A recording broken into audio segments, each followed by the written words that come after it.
G'day guys and gal. The Salamanders are often considered the cuddly teddy bears of the Space Marines. Men who genuinely care about humanity, not just out of duty but also out of love, which is ironic considering they're a bunch of big scary black dudes with glowing red eyes who are obsessed with fire and live on a planet full of volcanoes and dinosaurs the size of your mum's fat ass. But with anything in Warhammer, sometimes the memes can muddy the lore. So I wanted to ask the question, are the Salamanders actually that friendly, or do they have a darker side where they've committed just as many atrocities as the other Space Marine legions? Before we get started, the Major Minis Black Friday offer is nearly over, but why should you give a fuck? Well, let me tell you why. Over the past 5 years, I've crafted and produced some of the sickest third-party miniatures there are, creating something for everyone, whether it be the Captain of the Flaming Dragon, or the Ancient of Rights, or the Gigamech, or the Shark Daddy, or the Tau Healy Arbiter, or a bunch of scary-ass Xenonids. The list goes on. The idea was to create awesome, unique, high-quality, affordable, especially with the big-ass 40% off Black Friday deal, models that you could use to enrich your army or build a new one around. As much as you may have a diverse, cool army, it'll still be the same as 10,000 other people's, so why not chuck in a Ra the Golden Sun, or a Grey Slayer, or lead your chaotic hordes with the Chaotic Lich Lord. And with how cheap it is at the moment, there is nothing to lose by trying it. I mean, look at the Dragon Warrior, fucking look at him. Is that not the sexiest motherfucker you've ever seen? You know I don't run these sales often, and come the weekend, everything is going back up.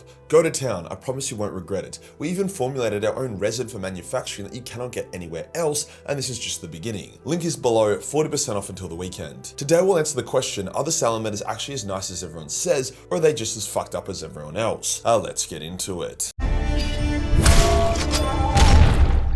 So where does the nice Salamanders lore actually come from? After all, the Salamanders aren't exactly front and center in the lore. Not many people collect them, and the Salamander-focused Horus Heresy books are actually some of the most horrific in the series, especially the one where Vulcan literally just gets tortured for like 500 pages. Well, a lot of it is from Vulcan himself. See, most Space Marines attempt to emulate their Primarch. The nobility of Sanguinius turned the Blood Angels from a bunch of bloodthirsty psychopaths to a legion of disciplined noble warriors. The Ultramarines are organized as fuck because of Gilliman, the World Eaters put nails in their brains because Angron had nails in his brains. For Vulcan, the Emperor said Vulcan was his greatest creation because unlike the other Primarchs, Vulcan had true compassion, humility, and humanity. This is why the Emperor gave Vulcan and Vulcan alone the key to the Talisman of Seven Hammers. If the Imperium was to be destroyed, he wanted Vulcan to be the one to make the call. When Vulcan was being tortured, as I mentioned earlier, a lot of the torture was psychological and was centered around brutally killing civilians in front of Vulcan or somehow making Vulcan kill them. Conrad knew Vulcan's empathy would cause him agony watching the people die. For example, one of the challenges / tortures for Vulcan, he made Vulcan hold up a slab of rock. If Vulcan dropped it, another slab would crush a bunch of people in the room next to Vulcan. Vulcan held it for as long as he could, but slowly it was lowering, which caused the rock on the other side to slowly lower and very, very slowly and brutally kill everyone. Vulcan didn't notice for hours as he was so locked into a trance, full of agony, holding the stone up. Another torture involved Vulcan being put into a mech that he was unable to control, then that mech was going around killing people, making Vulcan feel like he was the one killing them. As soon as the mech was damaged enough for Vulcan to take control of it, he instantly obliterated it and himself. Another torture was Vulcan sitting at a table with people whose eyes and ears had been cut out but had food in front of them. Vulcan was yelling at them on how to find the food, but they couldn't see or hear him, so they starved to death. These tortures would only work on Vulcan, no other Primarch.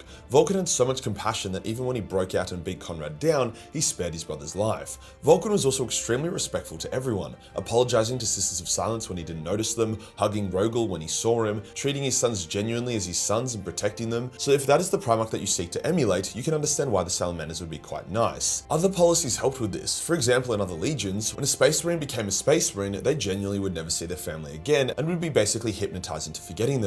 Whereas the Salamanders would be given leave to visit their families and even integrate into Nocturnian society briefly to ensure they understood what they were fighting for and to never lose their humanity. This made them incredibly compassionate and understanding warriors. A great example of this is that when Tushan, the chapter master of the Salamanders, witnesses Dante, chapter master of the Blood Angels, wig out and nearly fall to the Red Thirst. He does not brand him as a monster or exterminate him or declare his chapter heretics. Instead, he actually gets more respect for the Blood Angels, seeing that despite this genetic flaw, they are still so noble. There are many instances of Salamanders risking their lives or ditching valuable war gear to save guardsmen or civilians, slowing down their pace to shield them with their bodies, throwing aside even relic weapons to have free hands to carry them, and so on. There is also the famous moment where the Marines Malevolent, who are known as the turbo arseholes of the Space Marines, bomb a civilian encampment that was under attack in order to kill the attackers at the cost of the civilians, so they wouldn't have to fight the battle themselves. In response, Tushan confronted the chapter master of the Marines Malevolent and beat the living shit out of him. So there are an absolute fucking shitload of examples of the Salamanders being cool dudes that value value the lives of humanity,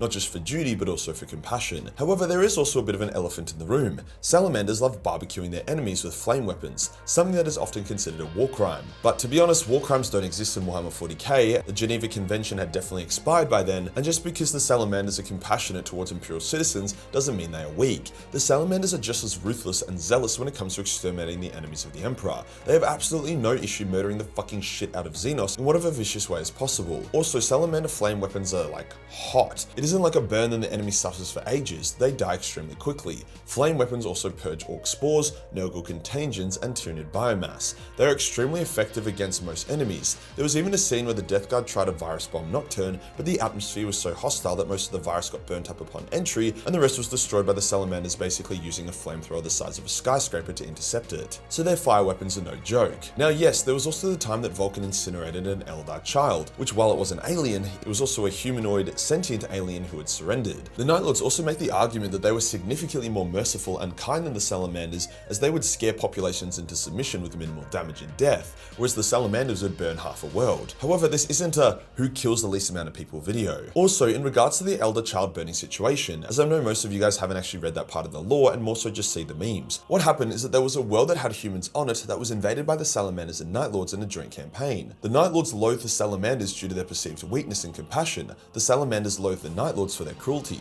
The sad irony was that the world used to be invaded by the Dark Eldar, similar to how Nocturne was, but the Dark Eldar were driven out by other Eldar, who the humans now worshipped as their saviors. At the end of the campaign, civilians were being processed and a number of Eldar were captured. The Night Lords decided to try prove that the Salamanders weren't as perfect as they seemed to be, so they instigated a riot by freeing the Eldar. Then they began firing at the escaping Eldar, deliberately also hitting numerous civilians, including a remembrancer who Vulcan had grown fond of. Vulcan believed the Elder had kicked off the riot and caused this death, combined with the PTSD he had from fighting the Dark Elder on Nocturne, so when one Eldar child remained, Vulcan had a moment of rage and incinerated her as she surrendered. However, even before her ashes hit the ground, Vulcan was full of regret and shame. Vulcan then saw the world as a lost cause, the people to enthrall to the Elder, so he ordered a planet-wide genocide, even though many people in the world resembled those from Nocturne. Even though this technically was the correct policy, as these humans would never integrate into the Imperium, he was extremely shattered and depressed by it, becoming even more enraged when he discovered the Night Lord's hand in things, as they wanted to see how he was going to react. As I said, the Night Lords literally deliberately shot the woman remembrance of Vulcan liked. So yeah, look, the big man didn't handle himself very well here, but it does go beyond just fuck you space elf, flamethrower go brrr. It was a heat of the moment caused by the Night Lords wanting to try and make him crack, because they are assholes. Now I have been glazing the kindness of the Salamanders quite a lot here, but are there moments where they were just as fucked up and terrible as the rest of the setting? While the Salamanders are pragmatists, they will still perform terrible acts if they see it as for the greater good. For example, if a world is full of innocents but also too many chaos cults and the world needs to be purged, the Salamanders will still do so.